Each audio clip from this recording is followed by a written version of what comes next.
안녕하세요. ESG로 새끼를 벌어먹는 본격 밥벌이 방송 발치기 새끼 사투리녀 박진입니다. 한 몇 개월간을 밖에서 많이 이렇게 인사를 드리다가 오랜만에 밖에 안 나가고 스튜디오에 앉았습니다.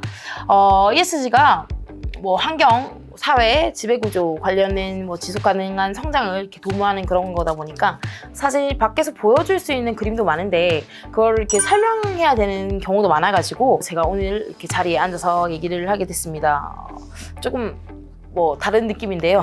너무 오랜만에 하려고 하니까 좀 어색하기도 하고 지금 저희 방송 이름이 발찌기 새끼라고 해서 새끼를 ESG로 벌어먹는다고 했는데 사실 ESG의 가장 핵심이라고 저는 생각되는 게 사회적 가치를 같이 만들어가고 지속 가능한 경영을 하는데 여기서 제일 중요한 게 이익과 ESG가 같이 가야 한다고 생각하거든요. 그러니까 착한 일을 하는 게 ESG의 개념은 아니니까 그래서 ESG로의 경영을 어떻게 누가 잘하고 있느냐 그리고 어떤 소식들이 좀 있는지 그리고 어떤 방향으로 가는지를 대략적으로 앞으로는 스튜디오에 앉아서 설명을 조금 드리려고 합니다. 오늘은 첫 번째 좀 순서로 LS 전선에 대한 얘기를 하려고 해요. LS 전선하면 전선회사, 케이블회사 이렇게 생각하시면 되는데 물론 여기가 상장사는 아니라 가지고 투자하시는 분들 중에 모르시는 분들도 계실 것 같아요. 근데 LS의 제일 중요한 이제 자회사기도 하고요. 또 LS 전선의 이제 자회사인 LS 전선 아시아가 상장돼 있기도 하죠. 근데 제가 첫 번째 이제 순서로 LS 전선을 좀 꼽은 게 최근에 이 LS 전선에 대한 많은 소식들이 좀 전해지고 있기 때문입니다. 지금 녹화일 기준으로 바로 어제 나왔던 얘기인데요. LS 전선이 영국 북해 보레아스 풍력 발전 단지에서 약 2,400억 원 규모의 해저 케이블을 공급하기로 했다는 기사가 나왔습니다. 공시가 됐습니다. 일단 국내 업체가 이렇게 유럽 시장에서 수주한 게 가장 큰 규모라고 합니다. 원래 전선 사업이 유럽 시장에서 중심으로 이렇게 형성돼 있다 보니까요. 물론 지금 업계 1위 회사도 유럽에 있고요. 그렇다 보니까 이게 전선업의 본고장이 유럽이다 이런 얘기들이 많은데 이 전선의 본고장이 유럽에 가서 우리나라 기업이 엄청난 수주를 따낸 겁니다. 좀 웅장해지는, 가슴이 웅장해지는 그런 대목인데요. 좀 전선 얘기를 해보자면 우리 전선 너무 많이 쓰잖아요. 집에 전선도 많고 사실 이렇게 건물에도 다 전선이 들어가고 전선이 없는 데가 없죠. 전선이 있어야 다 전력도 받고 이제 통신도 받고 하니까. 근데 보통 이렇게 전선하면 좀 올드한 느낌이 있어요. 예전부터 사양 산업 아니냐 이런 얘기도 많았고 그 이유가 이 전선이라는 게 사실 인프라 산업이잖아요. 그래서 한창 이렇게 도시가 지어지거나 건물을 올리거나 집을 올리거나 이럴 때 이제 쓰이는데 많은 곳들이 도시화되고 이제 산업화되고 하면서 이제 전선이 옛날만큼은 필요가 없는 게 아니냐 이렇게 생각이 됐던 거죠. 근데 이렇게 사실 친환경으로 이렇게 대전환되고 이렇게 디지털로 대전환되는 이 과정에서 다시 또 인프라 투자가 이제 필요해지게 된 겁니다. 특히 이 전선들의 가장 요즘 핵심 키워드라고 할 수 있는 게 해저 케이블입니다. 그 해저 케이블은 바다 밑에, 바닷속에 이제 깔려있는 케이블을 얘기하는데요. 원래 이 해저 케이블 하면 감이 안 오시는데 인터넷 하잖아요, 우리가. 그 인터넷이 통하는 길이 그 해저광 케이블입니다. 그래서 지금 99%가 다 그걸 통해서 인터넷을 하고 있는 겁니다. 예를 들어서 내가 지금 미국에서 뭘 산다. 우리 인터넷 하잖아요? 그래서 이거 우리 얼핏 생각하면 위성통신, 인공위성으로 되는 거 아니야? 이렇게 하는데 그게 아니라 99%가 전부 다 이렇게 해저로 깔린 이 광 케이블로 이어져 있고요.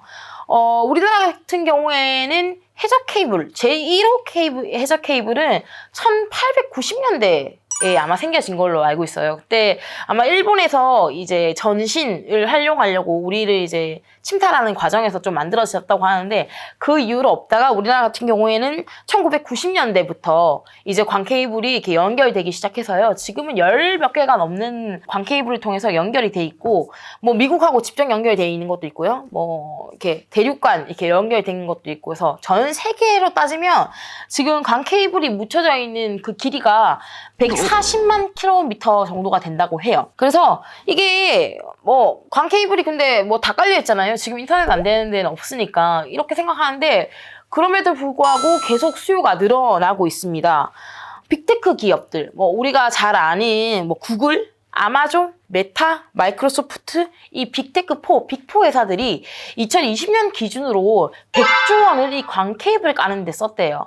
왜냐면 우리는 조금 더 빠른, 그리고 이제 클라우드 서비스를 많이 하다 보니까 트래픽 양이 막 많아지잖아요. 그래서 이 광 케이블이 포화가 되면 느려질 수밖에 없는데, 우리가 막 망 터진다 이런 말 하잖아요. 망이 터질 수도 있으니까 이걸 늘려야 되는데, 그래서 이렇게 케이블 확보 전쟁에 나선 겁니다. 그래서 지금도 해저 케이블 전 세계적으로 깔려있는 해저 케이블의 66%를 이 빅테크 기업들이 가지고 있고요.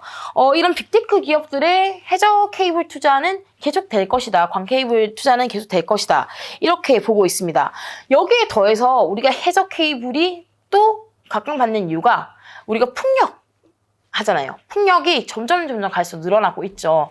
근데 이 풍력도 바다 한가운데서 만들어서 육지로 이렇게 끌어와서 써야 되다 보니까 이게 광 통신 케이블은 아닌데 전력 케이블이 이제 필요하게 된 겁니다. 그래서 해저 전력 케이블, 이게 각광받기 시작한 겁니다. 일단 뭐 풍력에 대해서는 다 아시겠지만 조금 수치로 말씀드리자면 이 풍력 시장이 지금 2020년 기준으로 한 35기가와트 정도 규모로 깔려 있거든요. 근데 이게 향후 10년간 235기가와트까지 성장할 거라고 보고 있어요. 한 10배 조금 안 되네요. 한 9배 정도가 성장한다고 보면 될 것 같은데, 앞서 LS전선이 수주를 받았다고 밝힌 영국 같은 경우에는요, 2030년까지 신재생 비율을 60%로 끌어올린다는 계획을 가지고 있습니다. 그러니까 발전원의 60% 이상을 이제 신재생 에너지를 통해서 하겠다는 건데, 해상풍력 같은 경우에는 2030년까지 50기가와트로 확대한다는 계획이고요. 지금 뭐 에너지 때문에 조금 골머리를 앓고 있는 독일 같은 경우에는 아예 해상풍력 중심의 에너지 정책을 내세우고 있습니다. 그래서 해상풍력 발전 설비를 2030년까지 30기가와트, 그리고 2045년까지는 70기가와트로 확대한다는 계획을 들고 있고요. 미국 바이든 정부 역시 해상풍력에 대해서 굉장히 많이 공을 들이고 있죠. 그래서 2030년까지 30기가와트, 2050년까지는 110기가와트의 해상풍력을 발전하겠다라는 목표를 세운 상황입니다. 이렇게 해상풍력 프로젝트에 대한 수요가 많아지다 보니까 당연히 필연적으로 여기에 들어가는 해저 케이블의 수요도 증가할 수밖에 없는 겁니다.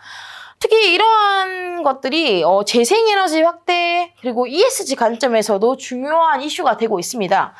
우리가 ESG 경영이라고 할 때 가장 많이 생각하는 게 환경인데, 이 환경 중에서도 뭐 아리백이다 이런 것처럼 화석연료에 기반의 전기를 쓰지 않고 우리는 재생에너지를 통해서 만들어진 전기로 물건을 생산하겠다라고 하는 기업들이 많아지고 있죠. 삼성전자도 아리백을 발표했었고요. 뭐 SK나 이런 기업들도 아리백을 굉장히 중점적으로 ESG 경영을 활용하고 있죠.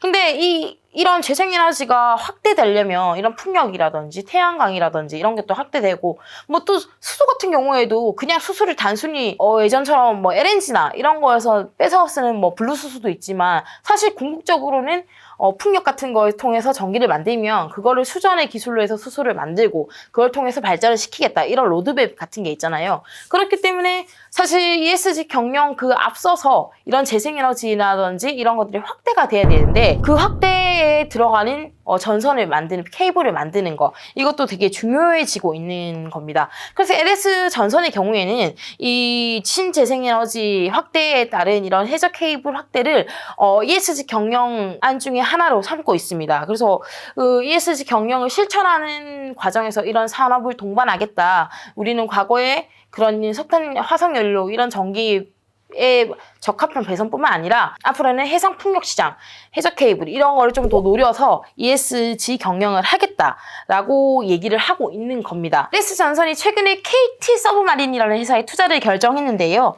한 200억 원 조금 넘게를 투자해서 이제 제3자 배정 유상 증자로 지분 66%를 확보하게 된 겁니다. 이 KT 서브마린은 KT 자회사로 광 케이블 깔 때 광 케이블을 까는 거, 그러니까 직접 시공하는 회사였습니다. 예전에는 우리 시공 기술이 없어가지고 다른 나라에서 했었는데, 이제 우리나라가 이 서브마린을 통해서 그 시공 기술을 확보하게 됐고, 이제 국내에 있는 이제 광 케이블 관련한 시공을 이제 서브마린이 해왔고, 관련 시공 노하우를 쌓아온 회사죠. 이게 케이블을 이제 까는 게 그냥 뭐 땅 뚫고 묻으면 되는 거 아니야 이렇게 생각하실 수도 있지만, 사실 그게 되게 복잡한 과정이 있습니다. 일단 공정 자체 자체를 보면 제일 처음으로 해양 조사를 해서 루트를 짜야 됩니다. 뭐 예를 들어서 우리가 여기서 미국까지 가려고 하는데 그 가운데 너무 막 판이 흔들려가지고 지각변동이 많은데 이런 데는 케이블을 잘못해서 놓았다가 그게 끊어지면은 대규모 사고가 될 수 있잖아요. 예전에 뭐 듣기로는 대만에서 한번 지진인가 폭풍이 나가지고 실제로 우리나라에 들어오는 강 케이블이 끊어져서 많은 피해를 본 그런 상황도 있었습니다. 그렇기 때문에 이런 해양 조사를 통해서 최적의 루트를 짜는 게 좀 중요하고요. 그 다음에 이제 그 연안에 그 케이블을 또 연결해야 되니까 연안 작업부터 합니다. 그래서 그 연안에 이제 케이블 작업을 하고 그 뒤에 이제 배를 들고 들어가서 이제 깔기로 한 그 주변에 장애물이나 이런 게 있을 수 있으니까 그걸 다 없애는 작업을 하고요. 그 다음에 이제 매설이나 포설을 통해서 케이블을 깔고 그 뒤에 또 깔고 나서 이제 문제가 없는지를 보고 이후에 유지 보수까지 이런 걸 전체적으로 이제 KT 서브마린 같은 회사들이 한다고 보면 됩니다. 그래서 일단 이 케이블 시공업체에서 제일 중요한 거는 이 케이블을 싣고 나가서 해야 되니까 배가 중요하고요. 그동안 쌓아온 노하우가 진짜 중요합니다. 바다라는 곳이 사실은 우리가 바다 이러면은 심해에 뭐가 있는지도 모르고 어떤 곳인지 잘 모르잖아요. 특히 뭐 포설 작업 같은 경우에는 수심이 8,000m까지 내려간대요. 근데 그런 데서 하는데 뭐가 있는지 어떻게 알 것이며 또 환경에 대한 이제 그런 영향을 많이 받잖아요. 뭐 지진이라든지. 그래서 이런 문제가 발생했을 때 제일 빨리 대처할 수 있고 그런 노하우들이 많이 쌓여있는 업체들이 중요하게 된 겁니다. 그래서 이 KT 서브마린이 국내 광통신 이런 걸 까면서 이런 많은 이 영향을 좀 보유하고 있는데 전선을 만들고 있는 이 LS 전선이 조금 같이 하면은 시너지가 나지 않겠냐라는 생각을 가지고 그런 포석을 가지고 전격적으로 투자를 하게 된 겁니다. 말씀드린 대로 지금은 16%로 지금 2대 주주의 자리에 있는데요.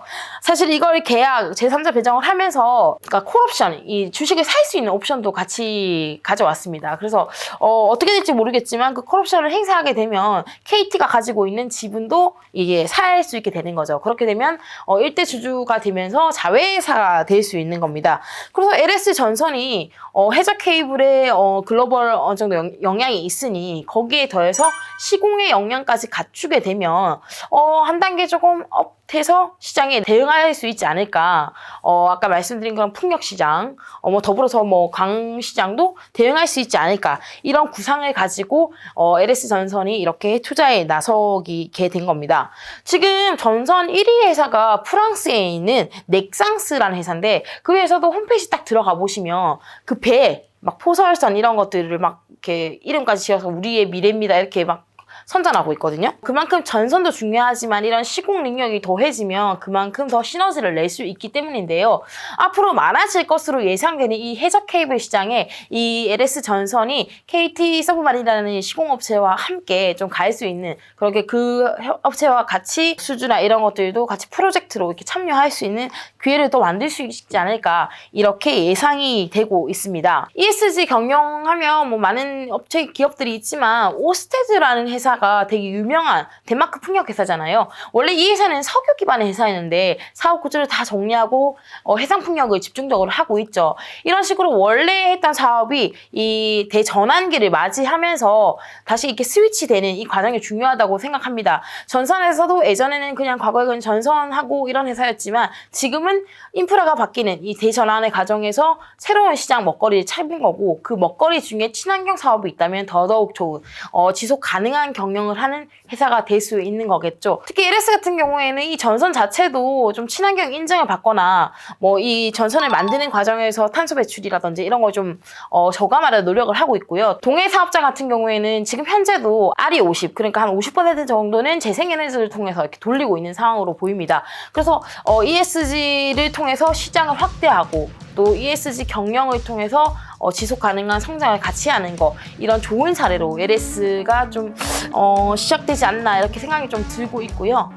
이런 이런 이 산업 변화의 과정에 놓여 있는 이 기업들이 어느 때보다 더 ESG 경영을 잘 할 수 있는 환경이 되고 있는 것 같다는 생각이 듭니다. 오늘은 LS 전선의 최근 소식들을 정리하면서 어떻게 이제 변화하고 있는지 전선 시장의 흐름도 좀 알아봤는데요. 앞으로도 ESG와 관련된 이런 기업들의 얘기를 이렇게 스튜디오에 앉아서 여러분께 좀 편하고 쉽게 풀어드리는 시간을 좀 많이 가져보겠습니다. 지금까지 사투리녀 박진이었습니다.